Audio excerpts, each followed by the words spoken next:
जादुई बकरी। आलमपुर में आशी नाम का एक लड़का रहता था। आशी अनाथ था। मंदिर में आए प्रसाद को खाकर ही वो अपना भरण पोषण करता था। वो कभी किसी से एक पैसा भी नहीं लेता था। यही बात गांव वालों को बेहद पसंद थी। एक बार एक आदमी ने उसे पैसे दिए और बोला, अरे आशी बेटा, ये ले लो कुछ पैसे, अपने लिए कुछ ले लेना, तुम्हारे काम आएंगे। इस पर आशी बोला, नहीं अंकल, अगर आपको देना ही है तो मुझे कुछ काम दे दीजिए, मैं वो कर लूंगा। उसके बाद जो मेरी कमाई होगी उससे मैं अपनी जरूरत का सामान ले आऊंगा। मुझे इस तरह किसी के भी पैसे नहीं चाहिए। वो आदमी आशी की बात सुन काफी प्रभावित हुआ। वो बोला, तुम बहुत अच्छे लड़के हो और ईमानदार भी हो। तुम्हारे जैसे बच्चे अगर सब हो जाए तो भारतवर्ष से गरीबी ही हट जाएगी। मेरे पास कुछ खास काम करवाने को तो नहीं है, पर अगर तुम मंदिर के बाहर झाड़ू लगा दो तो इसके बदले मैं तुम्हें 50 रुपए दूंगा। वैसे भी यहाँ बहुत गंदगी हो रखी है। आशी बोला, ठीक है अंकल, मैं झाड़ू लगा दूंगा। आशी ने मंदिर के बाहर झाड़ू लगाई और उस आदमी ने उसे 50 रुपए दिए और वहां से चला गया। आशी ने उन पैसों से बिस्किट खरीदे और मंदिर के पास बैठे बूढ़े साधुओं को बिस्किट खिलाया। उनमें से एक साधु ने आशी को बोला, बेटा आशी, जैसे तुम किसी से बिना काम किए कुछ नहीं लेते, वैसे मैं भी किसी से कुछ नहीं लेता हूँ। इस बिस्किट के बदले मैं तुम्हें ये बकरी देता हूँ। इसका ध्यान रखना और अपने पास ही रखना। आशी बकरी लेकर मंदिर के पास पेड़ के नीचे बैठ गया। अब आशी बकरी के साथ खेलता, उसे घास चराने लेकर जाता और उसे प्यार करता। इस तरह आशी अपना जीवन व्यतीत करने लगा। उसके पास बकरी उसका एक साथी बन गई थी।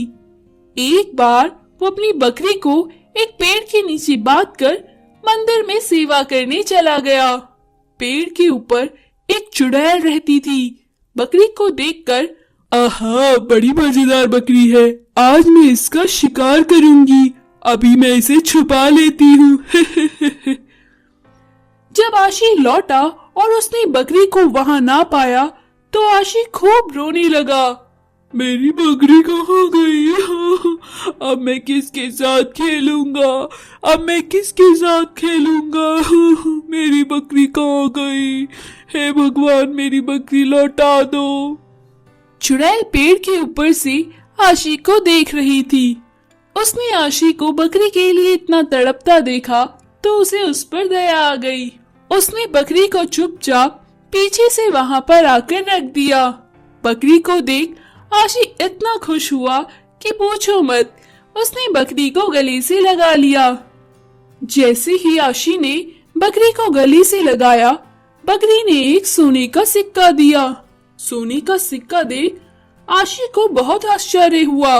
वो बोला, अरे मेरी प्यारी बकरी, तुमने ये सोने का सिक्का दिया, तुम कितनी अच्छी हो। ऐसा कहकर आशी ने उसे दोबारा गले लगा लिया। बकरी ने फिर से एक सोने का सिक्का दिया। आशी अब समझ चुका था कि बकरी के साथ कुछ तो हुआ है। अब ये बकरी मामूली बकरी नहीं रह गई है, ये एक जादुई बकरी बन गई है। आशी बकरी से बोला, अरे मेरी प्यारी बकरी, तुम्हें ये जादू कैसे आया? तुम्हें ये जादुई शक्ति किसने दी? तुम कितनी अच्छी हो। ऐसा कहकर आशी बकरी को पुचकारने लगा। आशी जितनी बार बकरी को गले लगाता, बकरी उतनी बार एक सोने का सिक्का दे देती। आशी सोने के सिक्के लेकर वहां से चला गया और एक पेड़ के पीछे से छुपकर देखने लगा।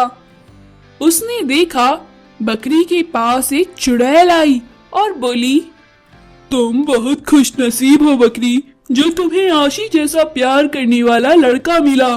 मैंने तुम्हें जादुई बकरी बनाकर तुम्हारी और आशी की मदद करनी चाहिए। आशी का तुम्हारे लिए प्यार देखकर मेरे मन में भी सभी जीवों के लिए प्यार भर आया है। अब मेरी आत्मा को शांति मिलेगी और मैं इस चुड़ैल रूपी रूप से आजाद हो जाऊंगी। ऐसा कहकर चुड़ैल वहां से गायब हो गई। आशी बकरी के पास गया और चुड़ैल को मन ही मन धन्यवाद किया और फिर बकरी से मिली सोने की मुद्रा से उसने एक कुटिया लेकर शांति पूर्वक जीवन खुशी खुशी बिताना शुरू किया। तो दोस्तों, हमें अपने मन में सभी जीवों के लिए आदर भाव रखना चाहिए। Super robot truck helicopter. साल 2050 रोज की तरह शहर में लोग अपने अपने काम में व्यस्त थे।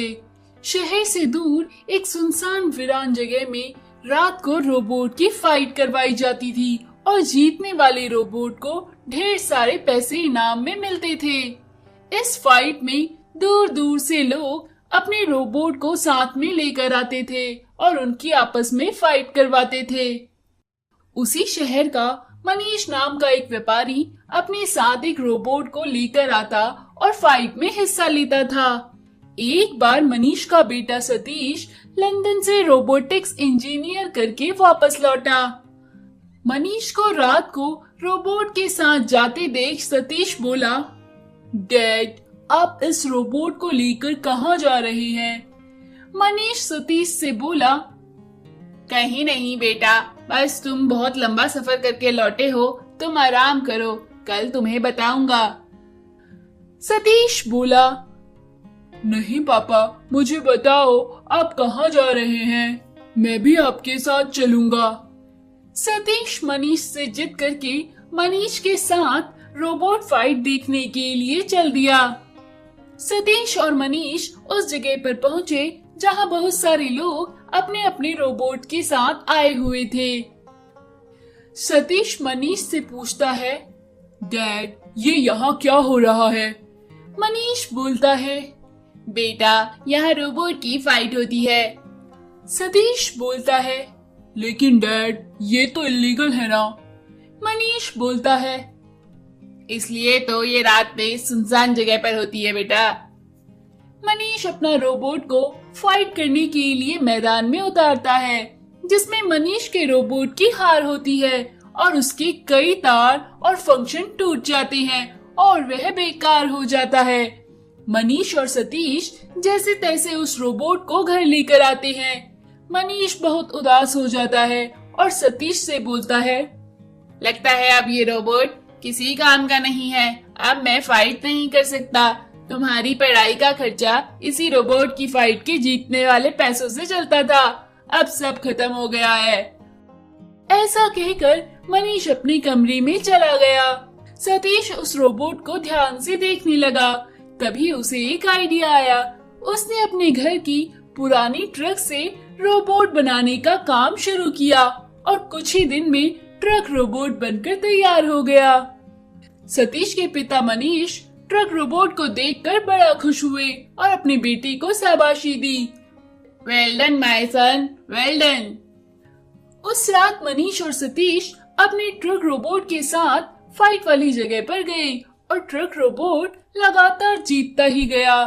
तभी वहाँ माइकल अपने हेलीकॉप्टर रोबोट को लेकर आया और मनीष को चैलेंज किया, मेरे हेलीकॉप्टर रोबोट से जीत कर दिखाओ, तब मैं मानूं।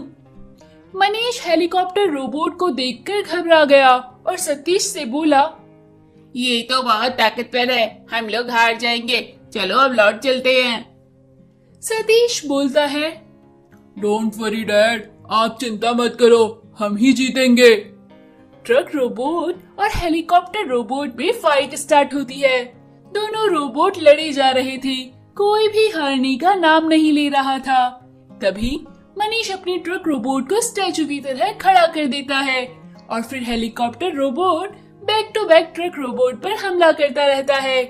थोड़ी देर में हेलीकॉप्टर रोबोट की बैटरी कम हो जाती है। फिर सतीश के इशारे पर ट्रक रोबोट अटैक करता है। थोड़ी देर में ट्रक रोबोट हेलीकॉप्टर रोबोट को हरा देता है। वहाँ खड़े लोग तालियां बजाने लगते हैं। माइकल उदास होकर चला जाता है। फिर सतीश और मनीष साथ साथ मिलकर ढेर सारे रोबोट बनाते हैं। मनीष रोबोट फाइट करवाना छोड़ देता है और गवर्नमेंट के लिए रोबोट बनाता है जो देश के लिए काम आ सके।